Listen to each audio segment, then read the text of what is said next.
어둠이 태양을 삼켜버렸습니다. 약하디 약한 여인이 민족의 영웅을 넘어뜨렸습니다. 들릴라가 삼손을 무너뜨렸습니다. 삼손은 눈이 뽑혔고요, 놋줄에 매어 맷돌을 돌리게 되었습니다. 삼손에게 하루하루는 견딜 수 없이 비참한 시간들이었습니다. 오늘은 그렇게 살아가던 삼손이 어떻게 최후를 맞이하게 되는가에 대한 이야기를 하려고 합니다.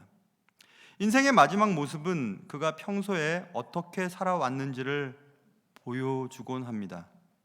마지막에 남기는 말들은 그가 무엇에 관심을 두고 살았는지도 알려줍니다. 그러므로 유언을 가만히 살펴보면 그 사람의 인생을 추측해 볼 수 있습니다. 오늘 우리는 삼손의 마지막 말과 마지막 모습을 살펴보게 될 것입니다.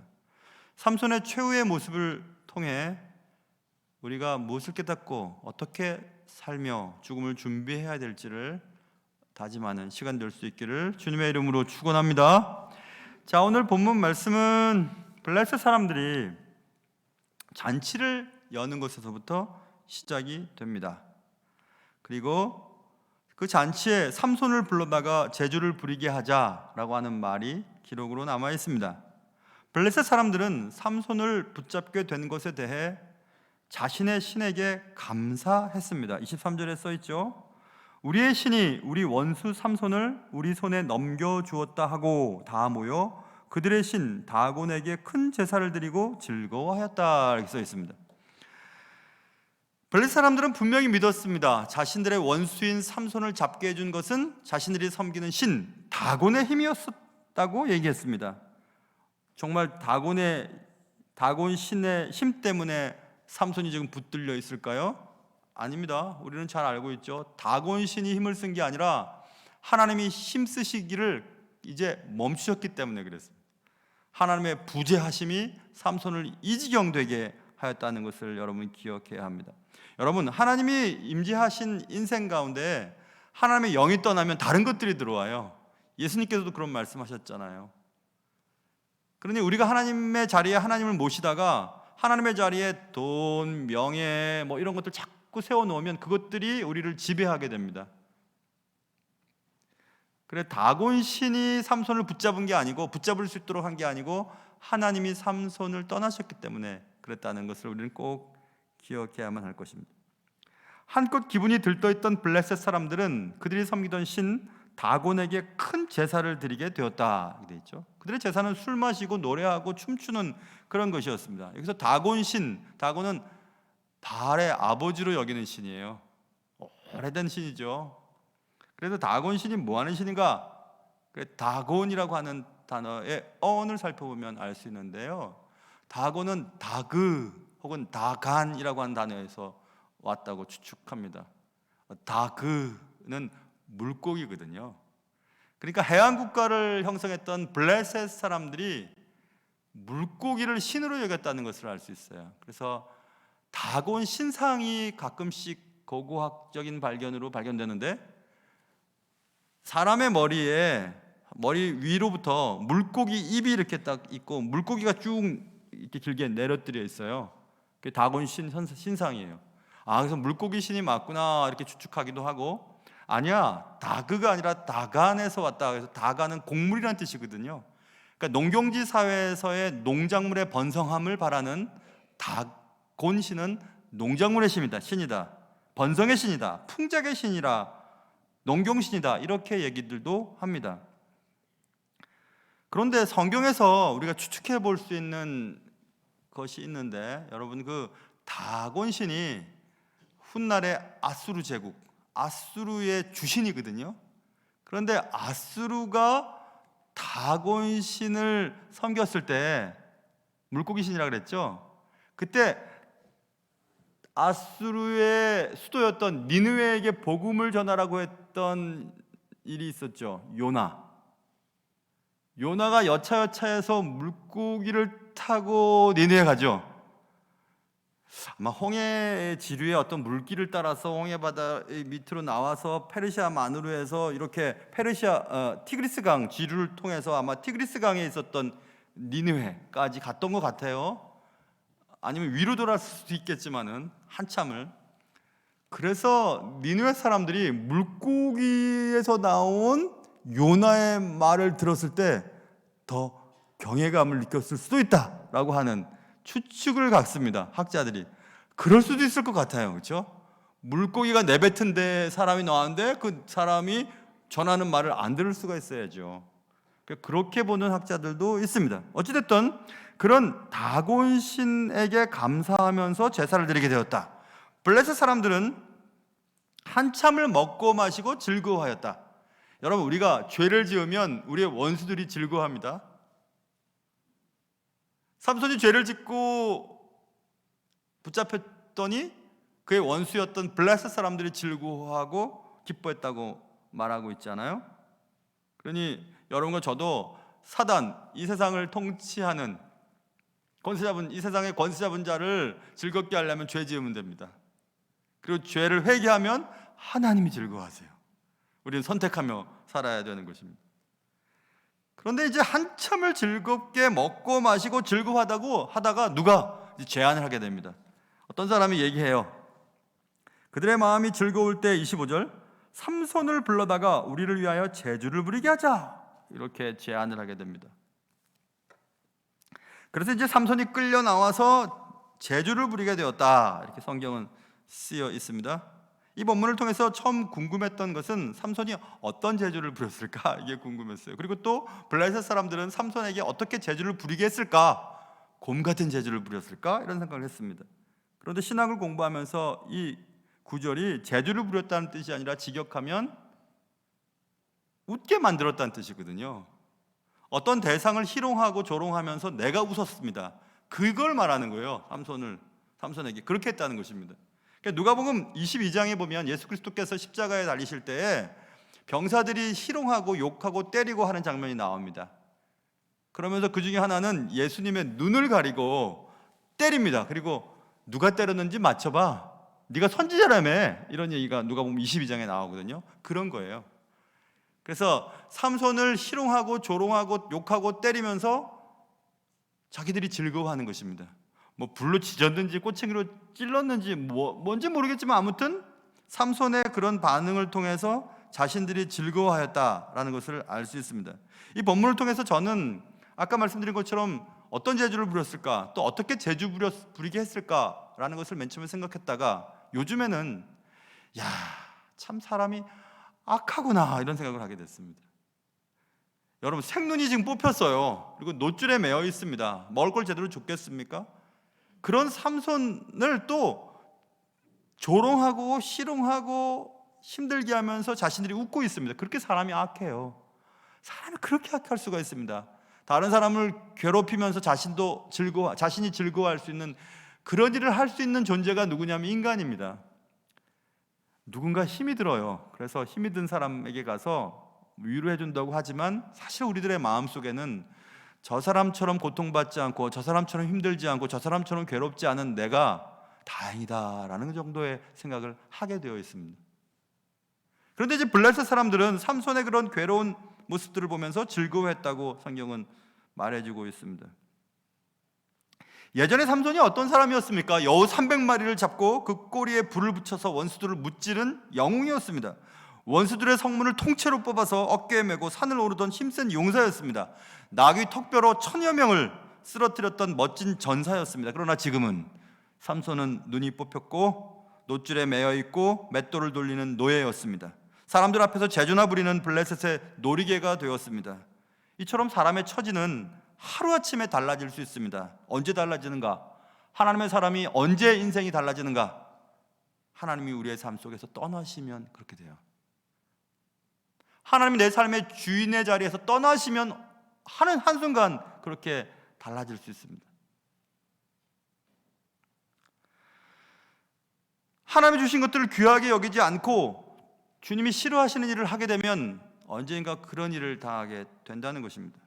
그러므로 여러분과 저는 우리의 삶의 가장 우선순위에 하나님을 늘 모시며 살아야 될 것입니다. 머리를 막 휘날리면서 적군을 향해 달리고 막 적진을 뛰어넘고 담을 뛰어넘었던 그 영웅 삼손이 머리가 다 밀리고 적군 앞에서 자주나 부리는 비극의 주인공이 되어버렸습니다. 세상의 빛이라, 세상의 소금이라고 우리에게 너희들은 그런 존재라고 예수님 말씀하셨습니다. 세상의 빛이에요. 세상의 소금이에요. 세상의 타락을 멈추고 부패를 방지하는 역할을 하고 세상 사람들이 너희들 때문에 정말 살맛이 난다고 할 만큼 그런 역할을 해야 될 사람들이 그리스도인이거든요. 그런데 세상의 바깥에 던져주고 세상 사람들의 발에 밟히는 지경이 됐습니다. 왜 그랬죠? 주님이 말씀하셨습니다. 소금이 맛을 잃으면. 그리스도인이 그리스도인답지 않으니까 세상 사람들로부터 조롱받는 겁니다. 야, 개신교인들 지긋지긋해라는 말이 인터넷에 막 떴었어요, 한동안. 커먼센스라고 하나요? 기본적인 상식도 갖지 못하고 행동을 하니까 세상 사람들이 우습게 보는 겁니다. 교회 내에서 일반 사람들도 하지 않는 일들을 막 합니다. 교회 다닌다고 하면서 거짓말도 치고요, 교회 다닌다고 하면서도 대기업에서도 하기 힘든 일들도 하고 별 일들을 다 합니다. 마치 머리가 밀린 삼손이 블레셋 사람들에게 조롱받고 있는 것처럼 그리스도인들이 지금 조롱받고 있는 것 같아서 마음이 많이 아프고 또 죄송스러운 마음도 있습니다. 왜 그렇게 되었을까요? 예수님께서 말씀하셨습니다. 너희는 가지고 나는 포도나무다. 너희가 내 안에 있고 내가 너희 안에 거하면 사람이 열매를 많이 맺나니, 그 다음이에요, 나를 떠나서는 너희가 아무것도 할 수 없다, 이렇게 말씀하셨어요. 여러분, 하나님 믿는 사람이 하나님을 떠나서는 아무것도 할 수 없습니다. 아무것도 될 수가 없습니다. 잘 되면 더 걱정이에요. 내가 하나님 믿는 사람이 아닌지도 모르니까 더 무섭습니다. 하나님 관계없이 하나님을 버리면서 내가 잘 되려고 한다는 것은 그 불가능한 일입니다. 안 돼야 정상입니다. 하나님께서 말씀하셨어요. 주님께서 말씀하셨어요. 아무것도 할 수 없어, 너희들은. 나 떠나서는 아무것도 할 수 없다, 이렇게 말씀하셨습니다. 그래서 지금 삼손은 그런 비참한 삶을 지금 살아가고 있습니다. 삼손은 너무 괴로웠습니다. 삼손은 재주를 부리면서도 조롱을 당하면서도 자신의 지난 날들을 뒤돌아볼 수 있었습니다. 하나님 주신 것들을 감사하지 않았던 지난 날들, 감사하지 않았을 뿐 아니라 그것으로 죄를 짓는 데 사용했던 지난 날들, 회개하고 다시 시작할 몇 번의 기회가 주어졌음에도 불구하고 그 기회를 놓쳐버렸던 지난 날들, 삼손은 후회하고 또 후회하였습니다. 눈알이 뽑혀나간 그 자리에서 눈알 크기만한 눈물이 계속 흐르고 또 흘렀습니다. 삼손은 그리고 결심했습니다. 그래, 이렇게 살 수는 없지. 이렇게 계속 살 수는 없어. 사는 건 정말 죽는 것보다 더 힘들어. 그리고 삼손은 드디어 하나님께 기도하기로 결심합니다. 삼손의 인생을 지금 우리 몇 주 동안 살펴보면서 삼손은 참 기도 안 하는 사람이었습니다. 그런데 오늘 삼손의 생애 동안 2번 적극적으로 기도했을 때 2번 중에 마지막 부분, 이제 그는 그의 삶의 마지막 끝자락에서 하나님께 기도하기로 결심합니다. 삼손은 부르짖습니다. 주님, 날 좀 도와주십시오. 날 한번 생각해 주십시오. 이번 한 번만 날 생각해 주십시오. 나를 좀 강하게 만들어 주십시오. 내 눈을 뺀 블레셋 사람들에게 원수를 갚을 수 있도록 나를 강하게 좀 만들어 주십시오, 라고 부르짖고 외쳤습니다. 처절하게 외쳤습니다. 지난 시간에 우리는 삼손의 힘이 그의 긴 머리칼에 있지 않다는 것을 살펴봤죠. 삼손의 힘의 비밀은 하나님의 함께 하심이었다고 말씀드렸습니다.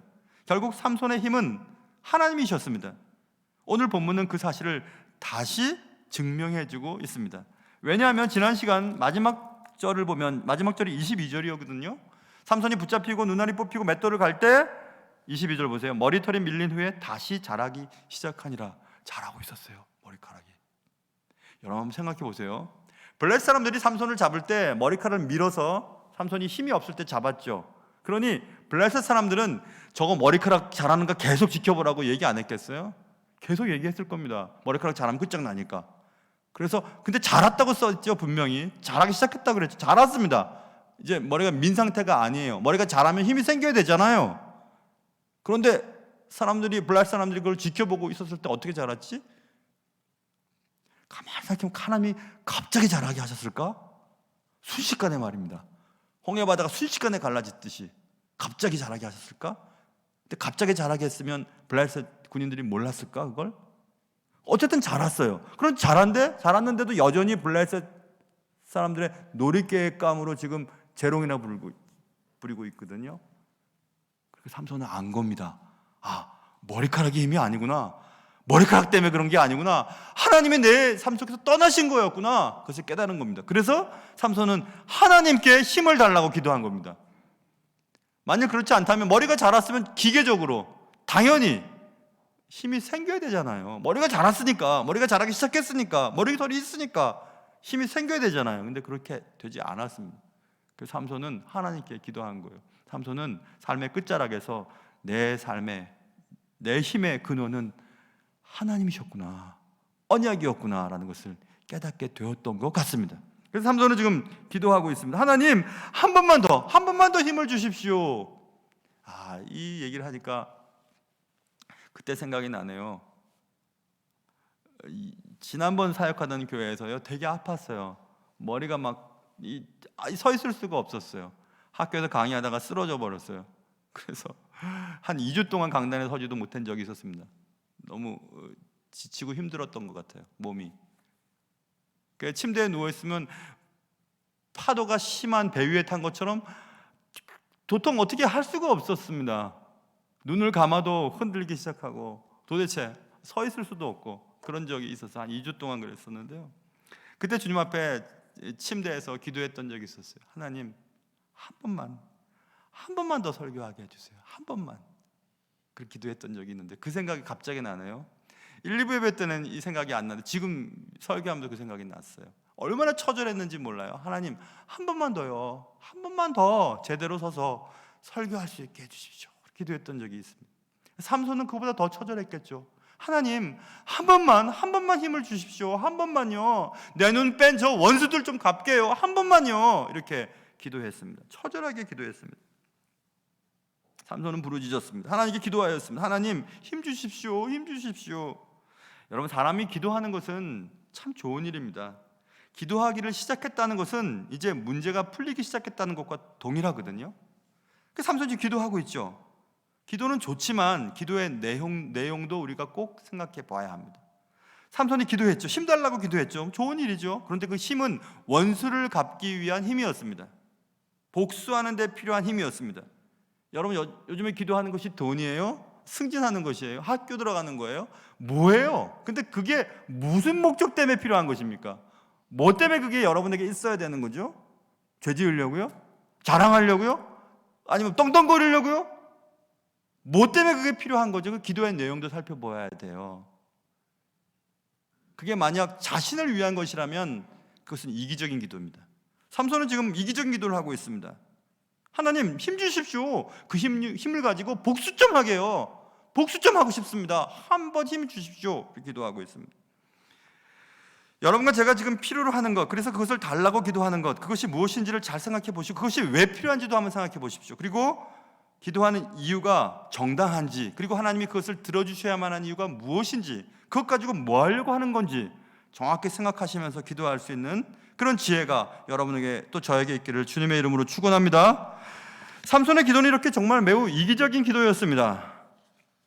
그런데 희한한 것은 삼손의 그 기도를 하나님이 들어주셨다는 거예요. 들어주셨어요. 힘 주셔갖고 기둥을 넘어뜨리고 기둥 속에 파묻혀서 블레셋 사람들 죽고 나도 죽었습니다. 삼손 죽었습니다. 삼손을 죽이는 기도를 들어주신 거예요. 방법과 과정이 좋지 않았지만 하나님이 왜 그런 기도를 들어주셨을까? 하나님이 삼손을 선택하신 이유는 삼손을 통해서 블레셋 사람들을 무찌르는 것이었거든요. 하나님께서는 그 목적을 이루셔야만 했습니다. 삼손이 어떤 선택을 하든지 삼손을 통해서 블레셋 사람들을 무찌르는 것이었습니다. 우리가 잘못된 선택을 해도 하나님은 우리를 통해서 하나님이 원하시는 일들을 이루어 가십니다. 그런데 문제가 있어요. 그 문제는 뭐냐면 우리가 순종함으로 하나님의 뜻을 이루면 순종한 자가 상을 받고, 불순종을 통해서도 하나님의 뜻이 이루어지면 불순종한 사람은 상이 없어요. 그 차이입니다. 우리가 이 땅을 살면서 마음대로 살 수 있습니다. 그러나 하나님이 우리를 통해서 하고 싶은 일들은 하십니다. 순종을 통해서도 하실 수 있고 불순종을 통해서도 하실 수가 있으세요. 하나님 모든 것을 하실 수 있으시니까. 그런데 하나님이 기다려 주십니다. 왜냐하면 우리에게 상 주시려고 계속 기다리십니다. 삼손도 계속 기다리셨습니다. 그런데 삼손의 마지막 기도는 들어주십니다. 왜 그러셨을까? 아니, 애초부터 삼손이 들릴라에 내려가지 않도록 하시지, 들릴라에게 마음이 빠지지 않도록, 사랑하지 않도록 하시지. 아니, 들릴라가 몇 번이나 요구했지만 다른 말로 해서 언약이 깨지 않도록 해도 됐을 텐데. 아니, 지금 머리가 갑자기 자라서 힘이 생겨서 그래 탈출해도 될 텐데.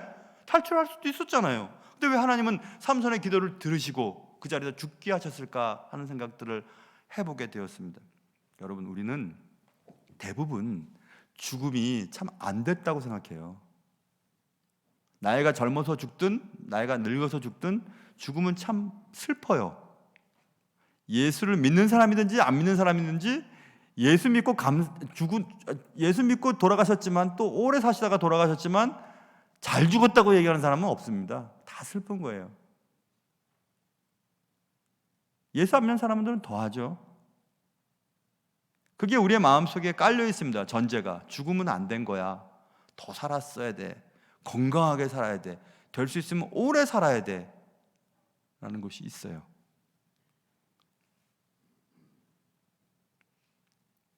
그런데 여러분, 죽음을 통과하지 않고서는 하나님 나라에 갈 수가 없잖아요.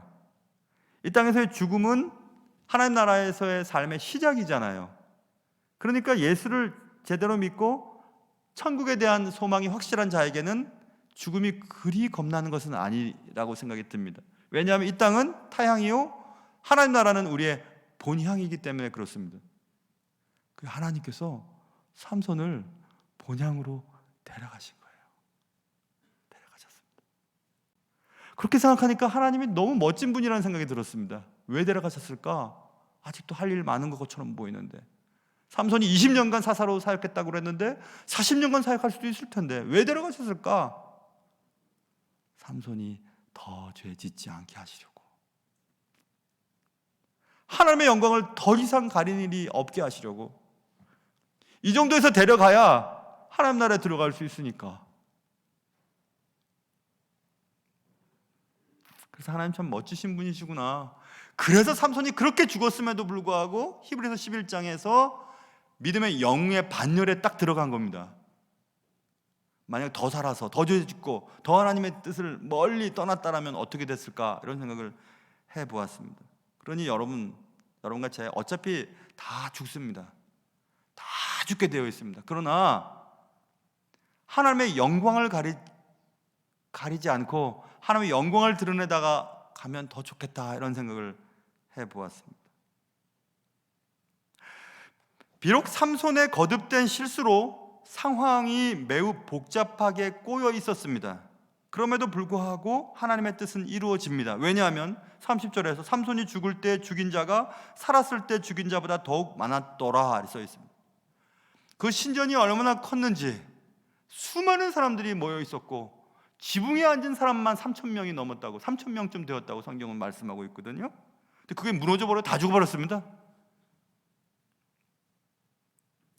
하나님의 뜻은 우리의 선택과 실수에 의하여 변경되지 않습니다. 하나님의 뜻은 이루어지고야 맙니다. 그런데 하나님의 뜻을 이루는 일에 우리의 삶과 돈과 인생과 노력이 사용되었다면 그 사람의 돈과 인생과 삶을 통하여 그 사람이 복을 받게 하시려고 하시는 거예요. 상급 주시려고.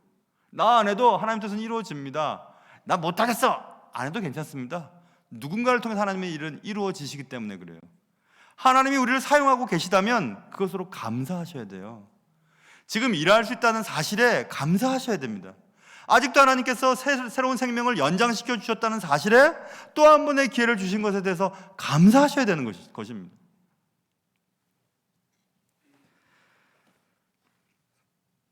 삼손은 마지막 기도와 함께 삶을 마감했습니다. 삼손이 숨질 때 했던 말은 결국 원수를 갚게 해달라는 것이었습니다. 원수들과 함께 죽겠다는 것이었습니다. 그래서 그는 성전을 버티는 두 기둥에게 안내해달라고 어떤 소년에게 부탁을 하고 그 기둥을 붙잡고 엎어집니다. 왼손과 오른손에 기둥을 대고 엎어졌습니다. 30절에 몸을 굽힘에 그 집이 곧 무너지고 그 안에 있던 모든 방백들과 온 백성에게 덮이니 삼손이 죽을 때에 죽인 자가 살았을 때 죽인 자보다 더욱 많았더라. 여기서 굽히다라고 번역했죠. 몸을 굽힘에. 그래서 주일학교 때나 또 우리가 성경 사사기 강의를 들으면 실감 있게 어떤 설교를 하는 거 보면 구기둥을 막 잡고 말입니다. 막 엎어져 갖고 막 기둥을 쓰러뜨렸다고 설교도 하고 그림도 그려져 있는데 잘못된 거예요. 큰 신전에 기둥이 사람이 이렇게 둘러쌀 만큼 좁을 리가 없습니다. 그래서 그 굽히다라고 번역됐잖아요. 그것을 직역하면 나타라고 하는 히브리 말 나타는 뻗치다라는 뜻이 더 강해요. 이렇게 뻗친 거예요. 기둥을 이렇게 힘을 뻗쳐서 이렇게 밀어버렸죠. 그리고 이렇게 굽어진 겁니다. 그리고 기둥이 무너졌다고 우리는 이해할 수 있습니다. 제가 왜 이걸 지금 표현하는지 좀 이따 설명드릴 거예요. 잘 기억하세요. 저의 이런 모습들을. 뻗쳤습니다. 힘을 끝까지 내서 뻗쳐서 기둥을 무너뜨리고 신전을 허물어뜨리고 사람들을 죽였습니다. 여기서 안타까운 것이 또 하나 있어요. 그렇게 죽어서 그렇지 살았을 때 죽인 자보다 죽을 때에 죽인 자가 더 많았다. 어쨌든 하나님의 뜻은 이루어졌습니다. 그런데 삼손이 그렇게 죽지 말고 살면서 죽은 자답게 살았더라면 얼마나 좋았을까 이런 생각해봤어요. 예수님께서는 요한복음에서 이런 말씀하셨거든요. 내가 진실로 진실로 너에게 이르노니 한 알에 미리 땅에 떨어져 죽지 아니하면 한 알 그대로 있고 죽으면 많은 열매를 맺느니라. 죽어야 열매를 맺거든요. 우리가 예수를 믿을 때 세례 받는다는 것은 옛 것은 죽고 새로운 삶으로 거듭났다는 징표거든요. 우리 죽어야 돼요. 옛 성품이 죽어야 돼요. 근데 안 죽어요. 그리스도인이 안 죽어요. 옛 성품을 그대로 가지고 살아요. 그러니까 그렇게 그리스도인인데도 그리스도인답지 않은 행동들을 왕왕 자주 하는 것입니다. 죽어야 되는데 바울이 우리에게 뭐라고 했나? 나는 그리스도와 함께 십자가에 못 박혀 죽었다고. 이제 내가 사는 것은 내 안에 그리스도가 사시는 것이라고 이렇게 말했습니다. 그래야 됩니다. 우리는 죽고 내 안에 그리스도께서 사셔서 그리스도가 원하는 대로 가고 원하는 말을 하고 원하는 삶을 살아가려고 애를 써야만 열매를 맺을 수가 있는데 그렇게 살질 않아요. 아니 예수 믿고 세례 받고 목사도 되고 장로도 되고 권사도 되고 다 교회 직분도 되는데 어찌 그렇게 자기가 살아있는지 몰라요. 펄펄 살아있습니다. 뭐 펄펄 살아가지고 앉으려고 그러고 막 싸우고 갈라지고 막 흩어지고 하는 데는 열심을 냅니다. 안 죽어서 그러죠. 우리가 죽은 듯이 살 수는 없을까요? 예수 안에서 죽고 예수 안에서 다시 살아난 그런 삶을 살 수는 없을까요? 그런 문제는 없을 텐데. 남편이 아내가 부모가 자식 간에 교회 내에서도 나는 죽은 사람이지 하나님에게 그냥 덤으로 주는 인생을 나는 지금 살고 있지 그래 주님이 원하는 삶을 살아야지 하고 산다면 싸울 일도 없고 눈불킬 일도 없고 미워할 일도 없고 화낼 일도 사실 없을 것이라고 감히 생각해 봅니다. 안타까워요. 삼손의 옛 성품과 정욕을 그냥 죽여버렸고 그리고 하나님이 주시는 삶으로 다시 살았더라면 얼마나 좋았을까 그런 생각을 해보게 됩니다. 여러분과 저는 모두 숨지게 될 것입니다. 숨질 때 마지막 말을 하게 될 것입니다. 숨을 막 몰아세면서 한마디를 하겠죠. 저는 목사로 사역을 하면서 살아오면서 그런 기회들을 많이 봤습니다. 정말 많이 봤습니다. 그래서 일찍 철이 들기도 했습니다. 숨질 때 던지는 말은 그 사람의 인생을 요약해주는 말인 경우들이 대부분이었습니다. 쓰지 못한 돈 걱정하다가 돌아가시는 분도 봤고요. 그 사람 용서할 수 없다고 눈 부릅뜨고 소리 지르며 가는 분들도 봤고 천국이 열린다고 하면서 또 놀랍고 아름다운 모습으로 세상 뜨는 분들도 봤어요. 솔로몬은 숨질 때 인생은 헛되다고 헛되며 헛되고 헛되니 모든 것이 헛되다고 말했습니다. 마음대로 살아라 그런데 심판이 있다는 것 기억하라 라고 말했습니다. 그러니 정신 차려라 라고 말했습니다. 스데반은 숨질 때 돌 던지는 사람들을 용서하면서 숨을 거두었습니다. 예수님은 숨질 때 다 이루었다고 말씀하셨고 그를 죽이던 사람들을 용서해 달라고. 하나님, 저들이 하는 일을 모르기 때문에 그렇습니다. 용서해 주십시오라고 얘기했습니다. 마지막 힘을 내서요, 손을 뻗치는 때가 있을 겁니다. 마지막 우리의 힘을 다해서 무언가 해야만 하는 때가 있을 거예요. 숨을 몰아쉬든지 아니면 남겨진 인생의 최후의 마지막 일은 하고 싶은 어떤 것들이 있을 겁니다. 삼손은 그의 손을 뻗치면서 복수하는 데 그의 마지막 힘을 몰아 세웠습니다. 하나님 나를 강하게 하셔서 한 번만 힘을 주십시오 하고 힘을 내서 뻗쳐서 너 죽고 나 죽자 하고 죽었습니다. 예수님은요, 마지막 손을 뻗치면서 다 이뤘다 말씀하시고 하나님을 바라보시고 이웃을 사랑하라 하시고 그의 마지막 숨을 몰아 세셨습니다. 삼손의 뻗친 손은 분노였습니다. 예수님의 뻗친 손은 사랑이었습니다. 삼손은 죄로 죽었습니다. 예수님은 죄를 죽이셨습니다. 죄로 죽은 삼손은 그냥 죽었습니다. 죄를 이기신 예수님은 죽었다가 살아나셨습니다. 우리는 다 예수님을 믿는 사람이라고 합니다. 우리의 힘을 다해요. 밖으로 이웃을 사랑하고 또 원수까지 사랑할 수 있는 일에 힘을 내시고 내 마지막 숨을 다 몰아쉬면서 사랑한다고, 감사하다고, 은혜였다고, 고맙다고 그렇게 얘기할 수 있으면 참 좋겠습니다. 평소 살던 삶의 방식대로 죽을 확률이 매우 높다고 말씀드렸습니다. 저도 몇 년 전부터 기도하는 내용이 있습니다. 아브라함 헤쉘이라고 하는 유대교 신학자가 있어요. 유명한 분이세요. 안식일에 대한 유명한 최고의 책을 내셨죠. 아브라함 헤쉘은 하나님 너무 사랑했던 분이었죠. 유대 전통에서 가장 복스러운 죽음을 하나님의 키스, 하나님의 입맞춤이라고 한답니다. 근데 하나님의 입맞춤에 걸맞는 죽음은 잠자면서 죽는 것이래요. 우리 다 그렇게 원하죠. 여러분도 원하시죠? 저도 원합니다. 하나님이 입맞춰 주시고 잠자듯이 하나님 나라에 가는 것, 다 여러분 꿈꾸고 계실 거예요. 그의 딸이 그의 책 서문에서 이렇게 얘기합니다. 우리 아버지는 사셨던 대로 그렇게 가셨다고. 사랑하는 성도 여러분, 여러분의 힘은 어디에 뻗치고 계십니까? 힘을 쏟아내는 곳이 어디십니까? 그리고 여러분과 저는 숨질 때 무슨 말을 남기게 될까요? 기도하겠습니다. 사랑하는 주님, 잘 살다가 주님의 나라 갈 수 있도록 도와주시옵소서. 내 말과 행동과 생각과 그리고 태도 주님이 기뻐하는 것이 되게 도와주옵소서. 숨질 때 가장 은혜로운 말 남길 수 있도록, 평소 그렇게 살 수 있도록 도와주옵소서.